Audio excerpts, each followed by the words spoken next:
ने पाकिस्तान के ऊपर जो जीत हासिल की है उसके लिए ये तिरंगा रैली है। उसके सम्मान में उनका जोश बढ़ाने के लिए और उनका तहे दिल से शुक्रिया अदा करने के लिए, साथ साथ जिन लोगों ने जाने गंवाई है उसको श्रद्धांजलि देने के लिए ये तिरंगा यात्रा निकाली गई है। और भारतीय सेना ने जो कारनामा दिखा है वह दुनिया देख रही है, जिन्होंने पाकिस्तान की धज्जियां उड़ा दी है। 4 दिन के अंदर उनके 12 एयरफील्ड खत्म कर दिए हैं, एक भी ड्रोन उनका सक्सेसफुल नहीं हुआ है और हमारा एक भी अटैक फेल नहीं हुआ है। तो भारतीय सेना को सैल्यूट देने के लिए ये तिरंगा यात्रा निकाली गई।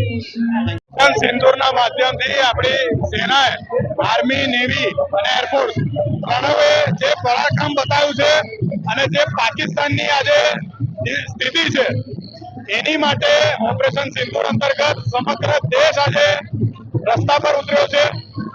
સમગ્ર વડોદરા શહેરના નગરજનો આજે આર્મી, નેવી, એરફોર્સ અને આપણી સરકાર આદરણીય મોદી સાહેબ, ગૃહમંત્રી અમિતભાઈ સાહેબ, રક્ષા મંત્રી રાજનાથ સિંહજી અને તમામ આર્મી, નેવી, એરફોર્સના જવાનોને આજે બિરદાવવા માટે અને એમનો ઉત્સાહ વધારવા માટે, એમને વિશ્વાસ અપાવવા માટે કે સમગ્ર દેશ એમની સાથે છે અને આવનારા સમયમાં જેમ મોદી સાહેબે કીધું કે blood and water can not flow together, એટલે પાણી અને ખૂન બે સાથે વહી નહીં શકે।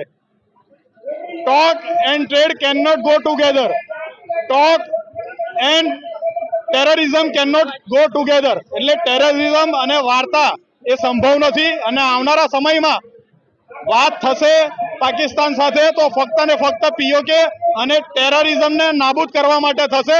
ત્યારે દેશના યુવાનો આજે મોટી સંખ્યામાં વડોદરા શહેરના યુવાનો અહીં ભેગા થયા છે અને આજે આ તિરંગા યાત્રા બતાવે છે કે સમગ્ર દેશમાં અને વડોદરામાં આજે તમામ આર્મી, નેવી, એરફોર્સ ને દેશના જવાનો બીએસએફ માટે કેટલા ઉત્સાહિત છે અને એમની માટે કેટલા લાખ લાખ આશીર્વાદ આજે વરસાવી રહ્યા છે।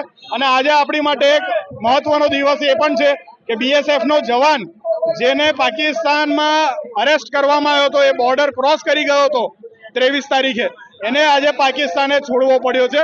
ત્યારે એમને પણ હું અભિનંદન પાઠવું છું ને પાછા વડોદરા ભારતમાં આવ્યા અને એમને દેશ માટે જે સેવા કરે છે બોર્ડર પર, એ તમામ લોકોને હું નતમસ્તક હાથ જોડીને નમન કરું છું।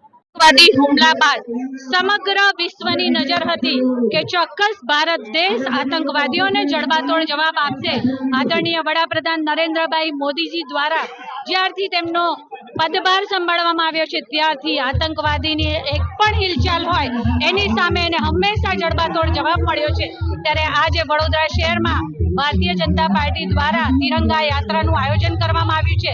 કારણ કે પહેલગામના એ હુમલામાં મારા ભારત દેશની જે બહેન દીકરીઓએ પોતાનો સુહાગ ગુમાવ્યો હતો તેનો જડબાતોડ જવાબ આપવા માટે ભારત સરકારે ઓપરેશન સિંદૂર થકી આ બહેન દીકરીઓને ન્યાય અપાવ્યો છે। ત્યારે વડોદરા શહેરના પ્રત્યેક અસ્તિત્વ આજે આ તિરંગા યાત્રામાં જોડાયા છે અને તિરંગા યાત્રામાં તિરંગાનો પ્રથમ કલર એટલે કેસરી કલર જે શૌર્ય અને બલિદાનનું પ્રતીક મનાય છે। ત્યારે આ આતંકવાદીઓને જડબાતોડ જવાબ આપવા માટે ભારતની સેનાએ જે શૌર્ય દાખવ્યું છે અને પોતાની જાતનો એટલે કે પોતાનું બલિદાન આપવા માટે પણ એક સેકન્ડનો વિચાર નથી કર્યો અને ભારતની બહેન દીકરીઓને ન્યાય અપાયો છે। ત્યારે આજે વડોદરા શહેરના પ્રત્યેક અસ્તિત્વ વડોદરા શહેર ભારતીય જનતા પાર્ટી દ્વારા આયોજિત આ તિરંગા યાત્રામાં જોડાઈ અને સૌ સાથે મળી અને એकीश्वरे आदरणीय वडाप्रधान श्री नरेंद्रभाई मोदीजीનો આભાર અભિવ્યક્ત કરીએ છીએ। કારણ કે આદરણીય વડાપ્રધાન શ્રી નરેન્દ્રભાઈ મોદીજીના કાર્યભાર સંભાળવાથી લઈ અને ખરા અર્થમાં આતંકવાદીઓના અંતનો શુભારંભ થઈ ચૂક્યો છે। ભારત માતા की जय, वंदे मातरम।